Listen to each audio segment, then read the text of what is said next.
Hello, everyone. This is Erin Dean, author of the For the Love of Board Games not podcast. I do a podcast called For the Love of Board Games. I'm the author of For the Love of Board Games, the book, and I am so happy to have you here. Let's see if, let's try to get Matt on here. Just feel free to, here he is. Hey, Matt. Hello. How are you? I'm doing really well. Thanks. Can you hear me okay? Is everything fine? You're coming through great. Okay, awesome. So let's go ahead and get started. And it looks like Sky's joining us. Hi, Sky. So Matt, thank you so much for being on here. I really, really appreciate it. And we have some fun questions for you from our fans. So I'm really excited to start asking you those. Are you ready to get rolling? Yeah, sure. Let's do it. Awesome. So, first question comes from Cassie, and she asks, can you name any mechanic or element that you had to let go of for the sake of a game, but really struggled with doing so because of how much you love the mechanic or element? Yeah, I can actually. I think back to the original Pandemic game that I had. When I was first developing it, it was all driven by a single deck of cards.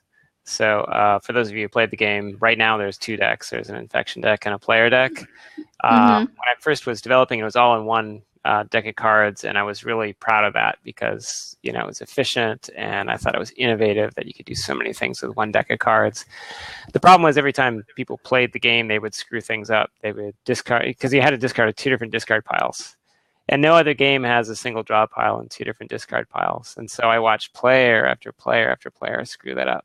And at a certain point, I learned that I had to stop interrupting, and then I'd watch the games crash. So I had to fix it by splitting it out and adding like over 50 cards to the deck. So that was rough because it was such an expensive change in my mind. And but it turned out it made the game easier and unlocked all sorts of other opportunities, and was a good thing ultimately. But it was pretty painful at the time to do that. Yeah, and I remember you talking about in your interview for the book that it's so hard for, I think all designers to kind of watch people learn the game and then, they screw something up and you just want to jump in there because it's your game and you know it so well. But it's hard. It's crucial, though, because you want to be able to observe what people are, making mistakes about and see how they interpret things. And you also have told me that you do some of your play tests. You have people record them and then you watch them at a later time. Is that correct? Yeah, almost all my playtest sessions. I mean, the early ones I do just by myself, and then I expanded out a little bit and have people at the table. So for like during the gestation of the game, it'll be in person, but then I do just a ton of it remote. So for Pandemic Legacy, for example, we build entire kits, mail them out, and then watch hour after hour after hour of video. I mean, I think we logged over 200 hours of video for season 2, and for season 3, oh, wow. Season 3 is a lot more. And it gets to be a bit much, but I haven't found anything more effective than that because you're not in the room with them.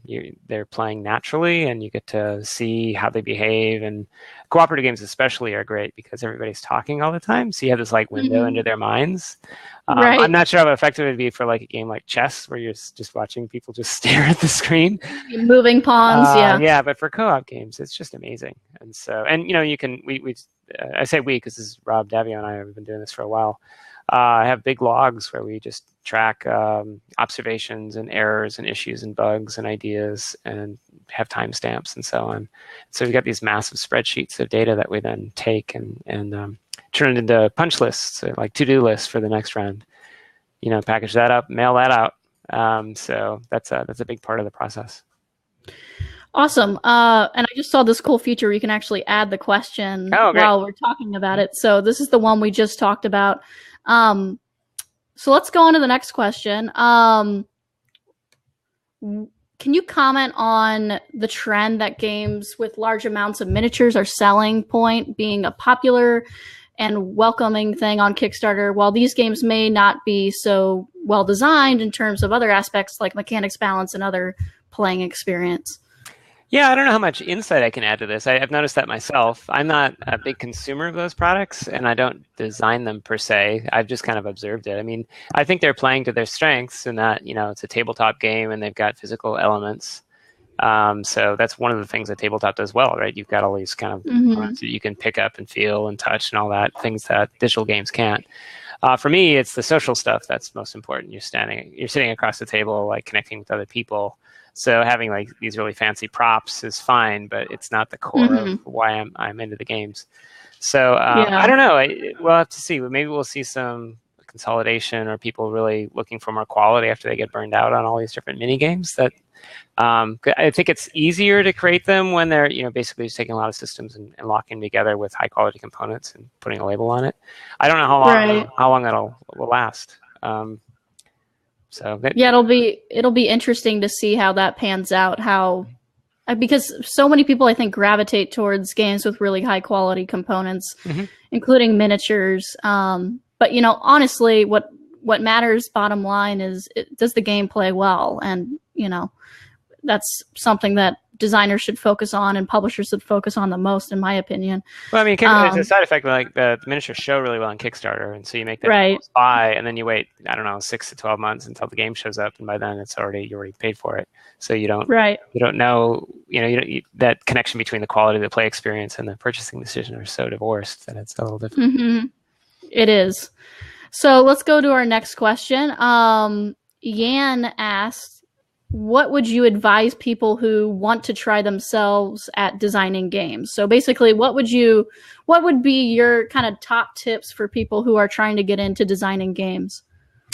I think first, acknowledge the fact that your first games aren't necessarily going to be great. I made a lot of really crappy games before the quality started to improve, and so I think you need to kind of go through the process a few times to kind of get your feet under you. It's like writing or anything, like any kind of creative endeavor. Don't expect to have a breakaway smash hit like the first time. It actually does require work. And when I look at the games that I've recently done, they just require a tremendous amount of time and effort. So don't expect like some magic spark is going to create some sort of instant success. So be prepared. First of all, be prepared to put in the work if you're really serious about it. I would also really manage the scope of your early projects to make them smaller, because it's really easy to kind of throw in every idea. I tend to work from more of an additive approach, where I come with a very simple core game and then build out as needed as the game requires, rather than throw all the ideas in and see what sticks. So that works really well for me, and I think it's easier to kind of understand what's working in your game and what's not if it's a simpler kind of setup. So I guess the takeaway there is start small, and then iterate and playtest as much as humanly possible, really. And there it's about testing with people you don't know and testing with a really diverse audience. Try blind testing. Try testing when you're not in the room to get really good, unbiased feedback on how people experience the game and enjoy it. So I think those are the three things. I mean, be prepared to put in the work, start small, and get lots and lots of feedback, and do lots of testing and blind testing. Yeah, across the board, when I was interviewing all the designers for the book, everyone was talking about the importance of playtesting. I think it's important, and this is just what I've taken away from the designers that I've interviewed, is, try to get your idea as quickly to the table as possible, but don't rush it too much where you're not doing enough play testing to get that feedback that you really need to improve your game and make it as great as it can be. So thank you for that. Sure. Let's see. Next question comes from Lauren. How do you balance retailer and distributor requirements and demands with the need to focus on the design and editorial content? So I spend probably at least 85% of my time on just design. And that's because I'm fortunate in that I have decided to be a game designer full-time. I don't do Kickstarter, so I'm not a publisher, right? My design's out, and that's a very conscious choice. First of all, I feel blessed that I'm able to do that, because a lot of folks aren't. They don't have those publisher connections, don't have a name yet. So I'm very protective of that, because I mean that's where I feel like I add the most value in game design, not in like figuring out logistics or dealing with editorial or all these other things. I do spend time going to conventions. I love that. I love connecting with people, and like doing press events for publishers and that sort of thing. So there's overhead in that regard. I don't like to call it overhead because it's really like making a connection with people, whether they're publishers or the community. But I really do try to protect most of my time just doing design, and some of that just involves saying no to certain opportunities, and just trying to remember what I enjoy doing and protect that time as much as I can. Now, how many conventions would you say you go to a year? I think I go to about a half a dozen. Okay. So it's about every other month. And yeah, I don't think I can really take on more than that with the family and all that. Mm-hmm. So try to keep that kind of in balance. I know other designers who do 2, 3, even 4 times that amount. Wow. Which I mean, yeah. they must really enjoy it or get something out of it. But at a certain point, there's diminishing returns. I go to different conventions for different things, though. I mean, some are all about like connecting with publishers. Some are about meeting with the community. Others are and a lot of them are a mix, but some are almost exclusively playtesting or development oriented. So I get a little something different from each one. That's awesome. Yeah, every convention kind of has its own pros and cons, and on the smaller side and the larger scale, there's pros and cons to each one, I think. So Andrea asks, can you leave us a spoiler about the new pandemic version you developed with, is it Paolo? Is that how you say it? Paolo Mori, yeah.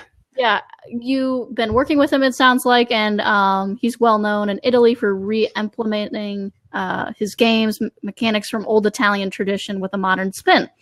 Have you tried something similar also this time? Thanks for the Q&A. Let's see, what can I tell you?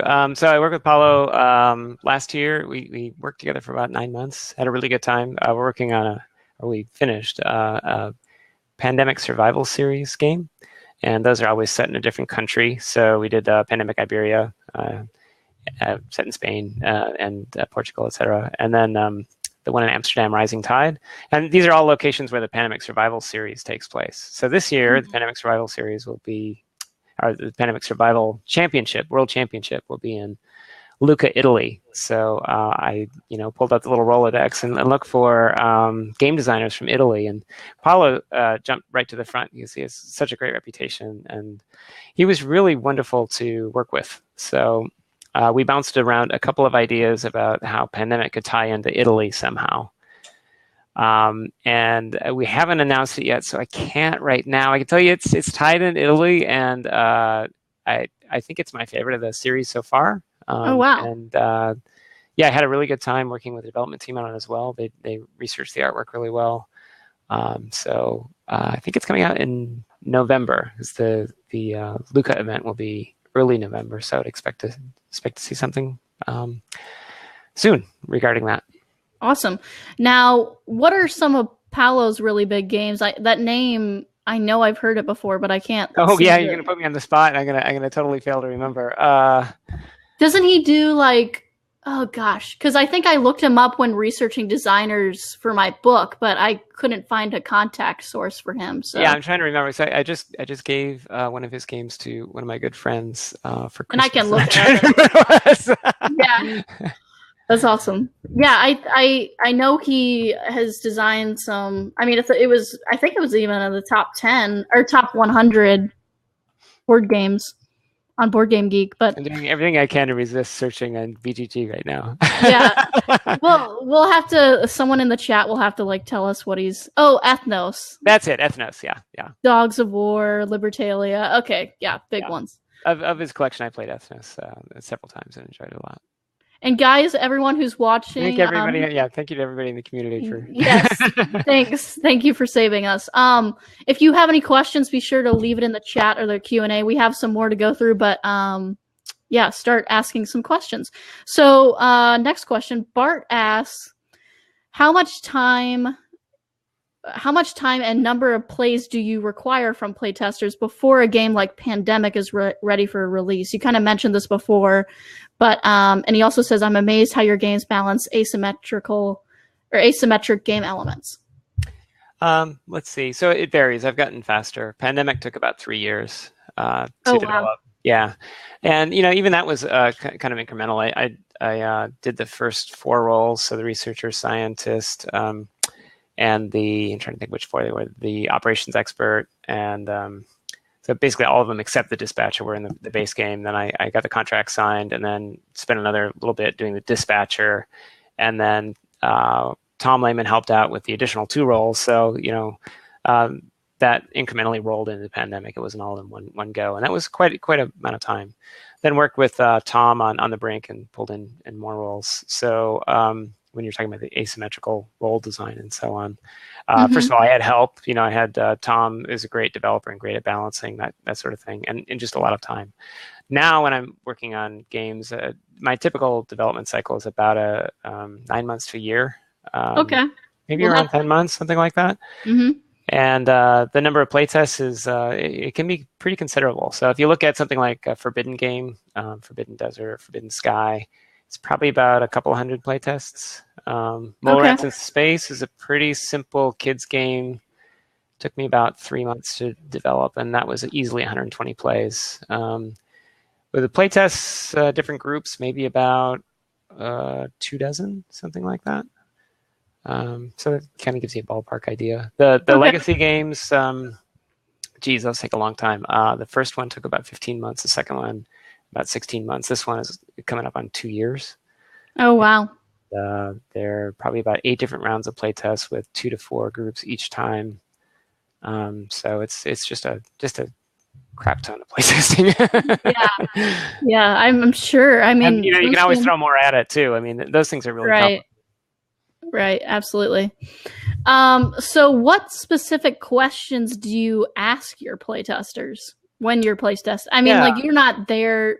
I guess, do you have someone who kind of moderates it and like maybe hands out like a Q&A type form afterwards? Or no, I see Q&A forms all the time and like feedback forms, and I just and I want to caveat this. I do a lot of cooperative games, and so the method that I use works really well for co-ops, and I don't know how well it works for competitive games. For cooperative games, though, it works great. And my questions usually at the end are, so tell me a little bit about your experience. It's really open-ended.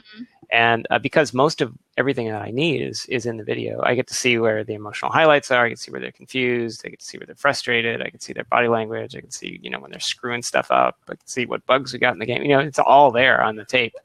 Right. And my instructions are, here's the set, go play, and just please make sure it's on camera. And the audio is actually even more important than the video, because I want to hear the emotion in the voice and hear what people are saying.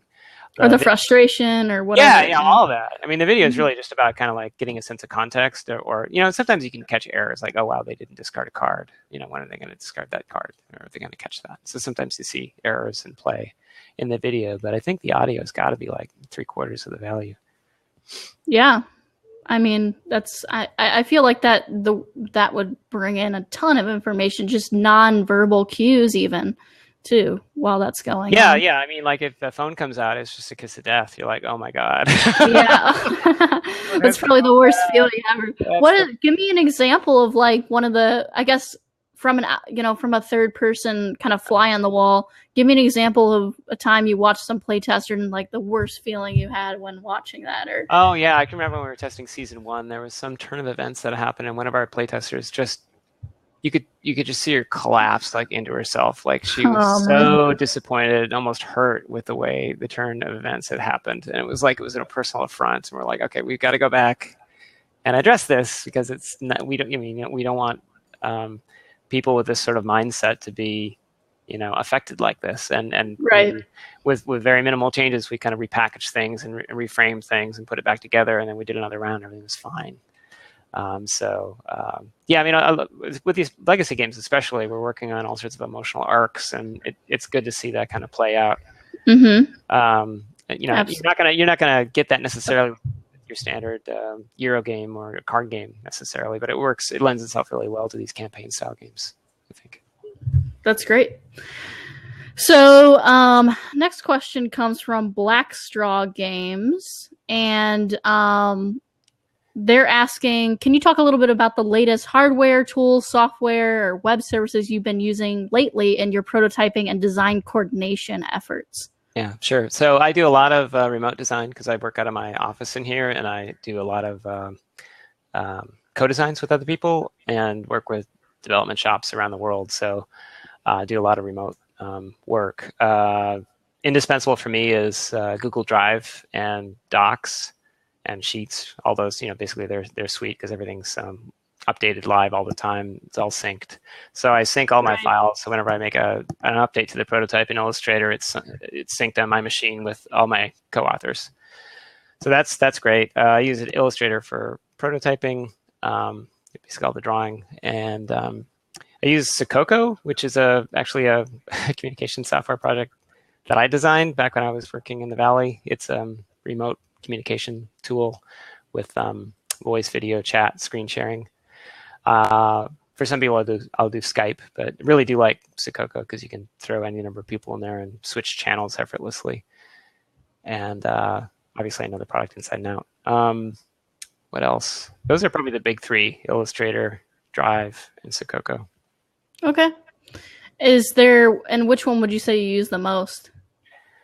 They're all being used continuously. Okay. Sakoko is used for meetings, but I have used it in the past on projects where you just leave it open and you just hang out in a room. It's got actually a virtual space, and so you can hang out in a room, and then the other person's hanging out whenever you want to throw a message at them. You just send them back and forth. You want to upgrade to audio, you turn on your headset, and they see your headset. I can put it in the chat if you're interested. Okay, yeah, definitely. That'd be great. While you're doing that, we'll pop up the next question. Next question comes from Shem Phillips, which he was also interviewed in the book. He does the Raiders of the North Sea series. Mm-hmm. Are you familiar with that? Don't think so. Okay. They're really, really cool games. So he tells us, Matt, you've done an amazing job of building a few brands and systems of cooperative games with various iterations, Pandemic and the Forbidden series. Do you have any other systems or brands that you're working towards building in the future? Yes. Yes. I'm working on a line of dice games right now. And okay. Stay tuned. You should see something in about a year. In a year? Oh, okay. Okay, great. Awesome. Well, I'll just set a timer on my phone for a year, and hopefully there'll be a notification in there before then. Okay, so next question, and I love dice games, so that makes me really, really excited. Right. So you'd say these are lighter games than your? Not. They're different. I will say they're competitive, and I did a game called Roll Through the Ages, the Bronze Age, the year after Pandemic, and they're sort of similar to that in feel, but very different in form factor. Okay. Sky Carlisle says, I love reading and I see books in the background. Not mine, but yours. Which books are your favorites and why? Both board game related and personal. Okay. Yeah, these break down all sorts of different ways. I mean, some of them are just topical. If I'm doing a game like Thunderbirds, you'll see all sorts of like Thunderbirds source material. For game design, one book stands out above all the others, which is Jesse Schell's Art of Game Design, which just blew me away with its content because it's so... it really helps you do it, right? You can actually sit down and use his book, and he's got this like 100 different lenses or 100 different ways of looking at game design, and he also sells a pack of cards with all the different lenses, and they're just really useful tools for getting down and dirty and making stuff. So I would recommend that over and above just about everything else I've read on the topic. There's others which are just fine. They're more theoretical textbooks like Rules of Play is very comprehensive, but they're all very descriptive. They're like, okay, well, we're going to break it down. We're going to analyze it in all the pieces and label all the pieces. And when you're done, you got a table full of pieces that are labeled. And you're like, well, what do I do with that? You know, right. I can talk about it. Right. Maybe it'd be good for criticism, but for design, it really doesn't help you much. So I would recommend Schell's book. Other books that have been helpful from adjacent industries, which I think are worth checking out. There's How Buildings Learn by Stuart Brand, who did the Whole Earth catalog and the Clock of the Long Now. How Buildings Learn is really about designing for change. So how to design systems that are adaptable. And I found that really influenced the way I think. Trying to think of other ones that really stand out. Looks like you got Wits and Peek. Wagers in the background. That's a prototype, so I repurpose a lot of boxes. I love Wits and Wagers. Okay. I got the family version, so I killed that. I gotta turn some of these labels around. Yeah. Yeah, I was gonna say, is there anything in the background? Trying to think if there's any other ones that pop out at me. Yeah, maybe they'll come to me in the future. Yeah, that's okay. Sure. I have you played Wits and Wagers Vegas Edition yet? I haven't tried that. No. Oh, it's so much fun. It adds like three more ways to wager your betting chips. It's so much fun. So next question. A lot of people in my board game group are interested in making games but afraid of the marketing. At what point in development do you start doing marketing tasks? As a rough percent, how much would you say a designer should focus on marketing versus design, playtesting, etc.? So I don't do much marketing over and above what the publisher does. I basically try to make the publisher's job easier when they're doing their marketing. So, whether it's like attending booth events or amplifying any kind of posts they make and so on. So because I'm again, just trying to focus on design. That said, I try to think of what I do as product design, not game design. So I want to make sure that when I'm working on a game, it's got a place in the market. And I think that makes the marketer's job much easier. So I'll give you an example. Like when I was working on Forbidden Sky, I didn't know what the game was. I knew there was a Forbidden Island. I knew there was a Forbidden Desert, but I didn't know what the third game was. And I think I maybe had 3 or 4 false starts on the product because I had games and they were playable and they were fine, but they weren't distinct enough. I didn't have a really good pitch for them. I didn't have a way to really describe why.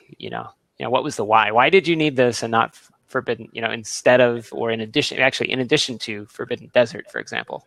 Forbidden Desert was great because it was like the hobby version, deeper, crunchier version of Forbidden Island. You could play Island and you could graduate Forbidden Desert. It was really hard and it was deeper. So why do you need Island? And so I scrapped a lot of different games because they didn't really have that, here's why you need it.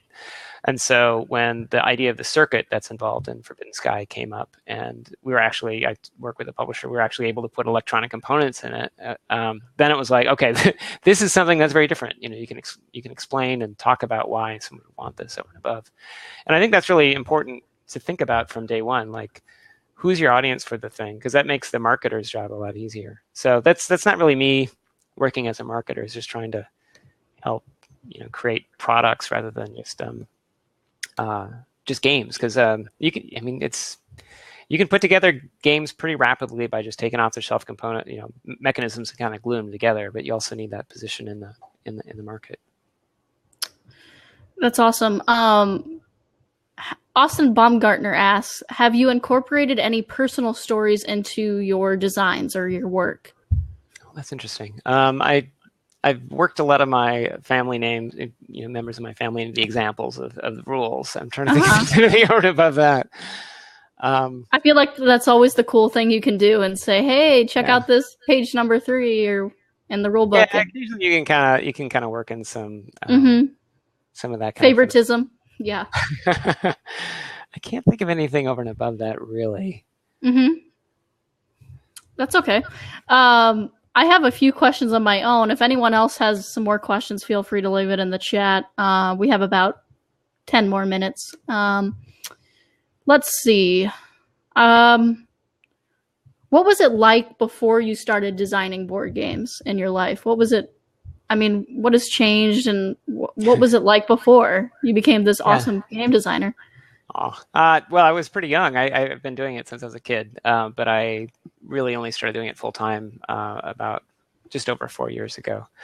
And before I went full time, I was working at a startup, and I got to say it was tough because I was splitting my time between family and the startup and working on games, and so it was all nights and weekends, and it felt like any time I was spending on games was kind of, to a certain extent, you'd be like stealing it from one or the other. Stealing it from work or stealing it from family. And now that I'm able to go full time, it's what I do. So the best part about it is just that liberating feeling. Like I can actually go to town. I can spend this time working on something, and it's it's okay. I've got this protected time to work on it. So that's the big difference for me. The level of stress has come down quite a bit, and I can focus on stuff in a way that I couldn't before. And this is your living now. You're a full-time designer. Yeah, so. I've been full time for 4 years now. Yeah. That's awesome. Robert asks, let's see. When I played Legacy, the rule changes seem so drastic and difficult that my group often thought we misread them. Were you a little scared to make such a challenging game? Yeah. Hell yeah. Yeah, I mean, it's really scary because with software, you can design a game, and if you got a little bug in it, you just issue a patch, and everything's good. With a printed game, and their initial print run for Pandemic Legacy was not small, and it was in a lot of languages, and it was all hitting on the same day, so it was super friggin' risky. It was really, I was really happy with we had a couple little glitches or anything like that, nothing really worth even commenting on. It was pretty solid. So they did a very good job with QA at Z-Man. And now it's rolled into another studio under Asmodee. And I got to say that they've got really great quality there, too. So it's very nerve-wracking. But for this product, for Season 3 in particular, we've hit it so many times, done so many iterations that I feel very good about what we're handing over. And then the studio looks at it and they put their work into it, and then the international teams are localizing it and they're analyzing everything. So we got a lot of eyeballs on it, but it is a little nerve-wracking. You want to make sure the balance and quality are good. And I think we asked this before, but Gurin asked, how much time did it take to publish your first game, which was Pandemic, right? Yeah, Pandemic took about 3 years. Okay, that's right. And then it was not working. It was like nights and weekends and so on. I would bring it to lunch at work, and I would bring it to conventions and so on. It's not like the pace. You weren't a full-time designer at that point, so no, I wasn't. I mean, there are advantages to that, though. I mean, you can let things simmer and kind of cook for a little while, and you bring it out when you get a new idea. Because it is hard to take what might be a 10 months development cycle and to reduce that down. There is something lost there because you don't have time to kind of ruminate over things and let them cook for a little while. Another question for me. Actually, wait, no, we got it. I'll leave the fans' comments or questions have more priority. Let's see. So we got a question. How much time did it? Oh, we already asked that. Okay. Okay. Well, my question was, what is your greatest fear when designing a game? Or releasing a game, I guess it can go interchangeably. Oh, well, I always am a little afraid that something's broken or that there's one primary strategy or that, I want the things to have a life.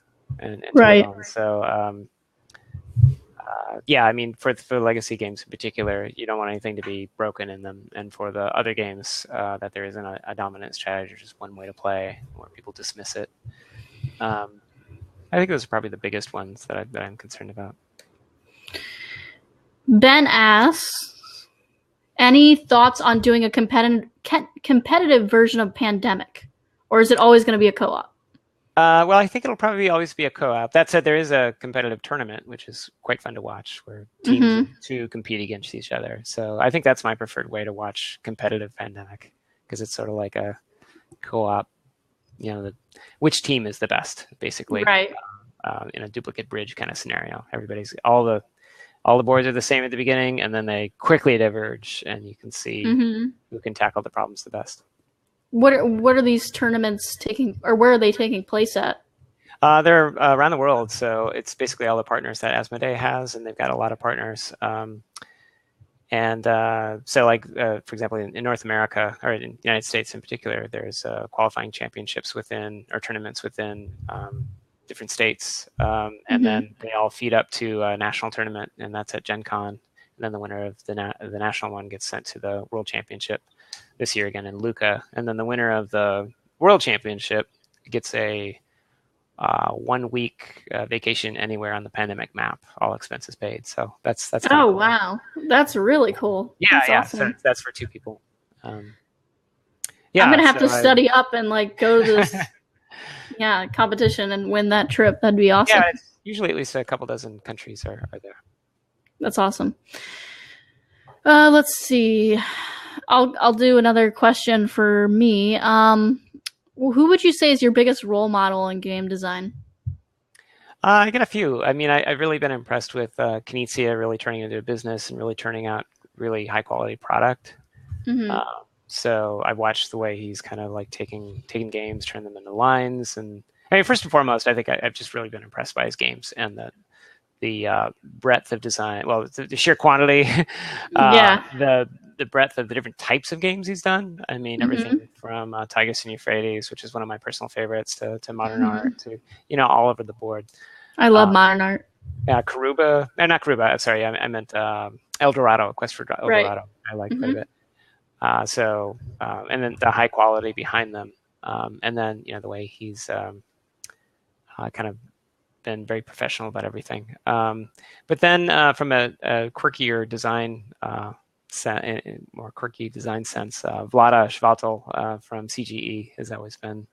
Mm-hmm. I've always really enjoyed watching him come up with new games because again, there's a lot of diversity. He's very creative, very He did code playful. names, right? Yeah, Codenames he did, but also Galaxy Trucker. Mm-hmm. Just Bunny Across Bunny the Moose board. Moose. It's just all sorts of stuff. Mm-hmm. And he's not afraid to take risks. He did Space Alert too, which is again a co-op game with a lot of innovative elements in it. Yeah, I love that one. Not afraid to take risks and experiment. And then sometimes he really hits it, like with Codenames, and doesn't always hit it, but I mean, that's so everyone, I take though. I take a lot of inspiration from that. That's awesome. He's also a really sweet guy, really nice guy. Yeah, I tried to get a hold of him for the book.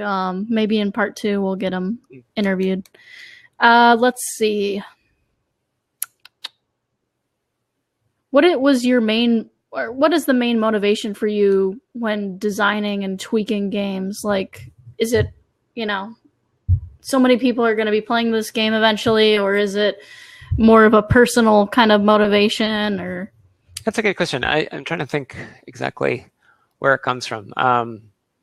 Maybe there's like a little scientist in me who wants to create these little experiments, and then you put them on the table and see what happens. I mean, you almost feel like a programmer. You set up a program, and then you give it to see humans, and then they compile it, and then it runs, and you see, are they engaged and happy? It's kind of, I don't know. I don't know if it's kind of a way of me trying to see what I can do. I mean, I just love watching people get engaged and have fun together, and this is a bizarre way to kind of like cook that up, put it in a box, and see what happens.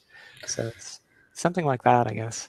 Mm-hmm. Is there anything you wanted to talk about, or a game you want to tease about, or anything else that I don't want to keep you too long. I know you're a busy guy, so. Let's see. I can tell you kind of what's coming up. So Forbidden Sky will be hitting the streets, I think, mid to late September. So keep an eye out for that. Okay. On the Pandemic front, there's the Pandemic Anniversary Edition. That looks really cool. Yeah, I got a chance to see it at Gen Con. They had parts of it kind of like under lock and key. And the thing is really heavy. I'm also very impressed with the way they did the miniatures for that. So I can't believe it's been 10 years. That's crazy. Yeah. And then, like I mentioned, the Pandemic Survival Series game will be coming out. Look for that around November. They'll be announcing that fairly soon, because they haven't. That's not even been announced yet. But you heard it here. So you heard it here, guys. And like I mentioned, I'm working on the dice game for next year. Don't know when that'll be announced, but it'll probably be a little while. Okay. Yeah. Other than that, I think that's about all I got. What would you say? Last question: how many irons do you usually have in the fire at one time?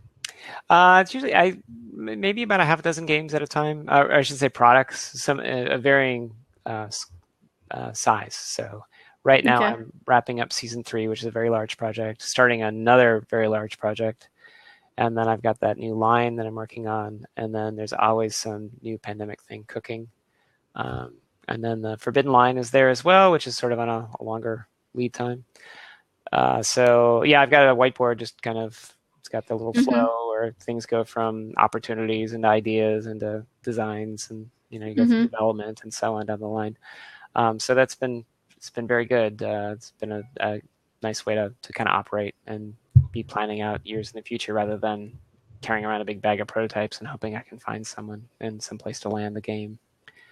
Yeah, I mean, so I've been doing it for about 10 years, and I feel like I kind of know what I've been doing for about 2.5. So, yeah, it's been pretty good. Awesome. Well, thank you so much, Matt, for joining us. This was awesome. This has been really, really fun. I really enjoyed your answers, and it's been great talking with you. Hey, thanks for having me, and best of luck with the Kickstarter. Yeah, thank you. It's been going great. I think we're over 4 times funded now. Oh, that's great. Wonderful. Yeah. That's great. Well, thank you, Matt. Thanks. We're going to go off air, but thank you guys for watching, and thank you, Matt, for being here. Take it easy. Bye-bye. Yep. Bye.